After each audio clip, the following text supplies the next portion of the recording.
अगस्त 1947। Madras presidency, Tamil Nadu. विशिष्ट लोगों का एक समूह अपने जीवन काल की एक ऐतिहासिक यात्रा की तैयारी कर रहा था। उन्हें एक महत्वपूर्ण कार्य संपन्न करने के लिए आमंत्रित किया गया था। एक शासक से दूसरे शासक को सत्ता हस्तांतरण की प्रक्रिया को विधि विधान के साथ पूर्ण करने का कार्य सौंपा गया था। किस दिशा में कूच कर रहे थे ये लोग? दिल्ली। भारत अपनी स्वतंत्रता के समीप था। ब्रिटिश शासन से मुक्ति की बेला थी। स्वराज के लिए संघर्ष में हजारों गिरफ्तार हुए और मारे गए, और दशकों बाद राष्ट्र अपनी लक्ष्य के समीप था। वो लक्ष्य था स्वाधीनता, स्वतंत्रता। अब अंतिम वाइसरॉय लॉर्ड माउंटबेटन को एक महत्वपूर्ण कार्य करना था, भारतीयों को उनका स्वराज्य सौंपने का कार्य। परंतु उनके सामने एक सवाल था, स्वराज्य को किस प्रकार सौंपा जाए। ऐसे में हाथ मिलाने की रस्म शायद ही काम आए। तो इस गौरवशाली क्षण के प्रतीक के रूप में कौन सी रस्म अपनाई जाए? उन्होंने पंडित जवाहरलाल नेहरू के सामने अपना ये सवाल रखा। ये एक उचित सवाल था जिसके बारे में विचार विमर्श की आवश्यकता थी। नेहरू जी ने ये प्रश्न जाने माने स्वतंत्रता सेनानी श्री सी राजगोपालाचारी के सामने रखा, जिन्हें राजा जी के नाम से जाना जाता था। वे तमिलनाडु से थे। नेहरू राजा जी की विद्वता और भारतीय परंपराओं और सभ्यताओं पर उनके ज्ञान का सम्मान करते थे। राजा जी को इसका समाधान भारत के गौरवशाली अतीत में मिला।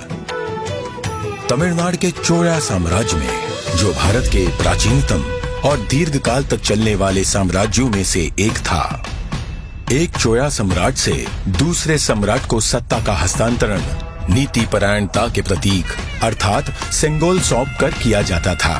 भगवान शिव के आशीर्वाद का आवाहन करते हुए उस समय के महंत द्वारा सेंगोल को आशीष प्राप्त होता था। क्योंकि चोया शिव के प्रबल भक्त थे, उनके द्वारा स्थापित हजारों वर्ष पुराने मंदिरों में आज भी पूजा की जाती है। राजा जी ने इसी परंपरा और समारोह के आयोजन की सलाह दी, जिसे नेहरू जी ने स्वीकार किया। राजा जी ने बिना समय गवाए इस समारोह के लिए प्रमुख धार्मिक मठ या आश्रम तिरुवावड़दुराई आदीनम से संपर्क किया, जिसे 5 सदियों पहले स्थापित किया गया था, और ये तब से चोया भूमि के केंद्र में स्थित है और आज तक कार्यरत है। तत्कालीन मठ प्रमुख 20वें गुरु महासन्निधानम श्रील श्री अंबलवाना देशिक स्वामी ने अपनी अस्वस्थता के बाद भी इस कार्य को स्वीकार किया। उन्होंने सेंगोल बनाने का दायित्व मद्रास के प्रसिद्ध स्वर्णकार वुम्मड़ी बंगारू को सौंपा।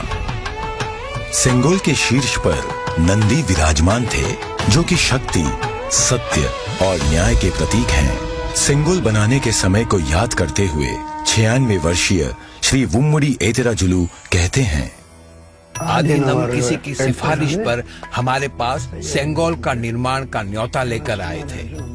उन्होंने हमें इसके चित्र दिखाए। यह एक गोल लंबाकार वस्तु थी, जिसे बिल्कुल वैसे ही बनाना था। यह एक महत्वपूर्ण स्थान पर जा रहा था, इसलिए उच्च गुणवत्ता आवश्यक थी। हमें इसके निर्माण का आदेश मिला। यह चांदी से बना था, जिस पर सोने की परत थी।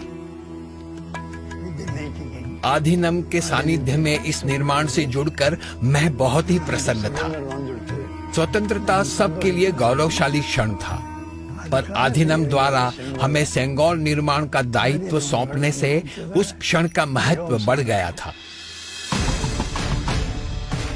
परम पावन मठ प्रमुख ने उप प्रमुख श्रील श्री कुमारस्वामी तंबिरान, आदिनम के ओदुवार विशेष गायक माणिक्यम और नादस्वर विद्वान TN राजरत्नम पिल्लई को आयोजन संपन्न कराने का दायित्व सौंपा। ये दल एक विशेष विमान से दिल्ली पहुंचा।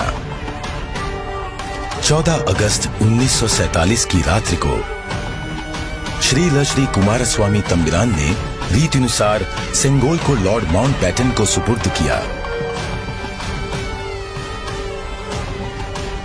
और लॉर्ड माउंटबैटन से उसे पुनः स्वीकार किया। तत्पश्चात सेंगोल पर पवित्र जल छिड़का गया। शोभा यात्रा के रूप में इसे पंडित जवाहरलाल नेहरू के पास ले जाया गया। इस अवसर पर ओदुवार ने तमिल संत तिरुज्ञान संबंदर द्वारा रचित कोलर पदिगम से श्लोकों का पठन किया। महंत ने नेहरू जी को पीतांबर पहनाते हुए उन्हें रीतिनुसार सेंगोल सौंपा।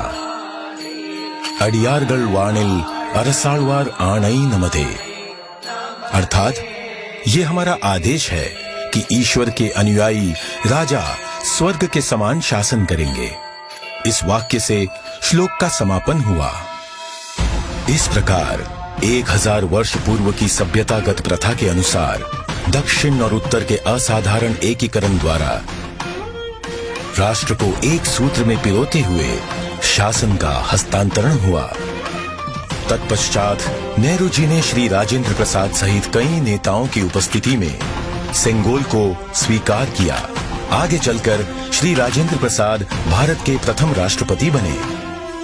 इस ऐतिहासिक घटना का उल्लेख व प्रकाशन राष्ट्रीय और अंतर्राष्ट्रीय मीडिया में किया गया। 25 अगस्त 1947 की टाइम पत्रिका ने भी इसे प्रकाशित किया। हस्तांतरण की प्रक्रिया के पश्चात पंडित जवाहरलाल नेहरू ने 14 अगस्त 1947 की मध्य रात्रि को अपना विश्व विख्यात भाषण राष्ट्र के नाम संबोधित किया।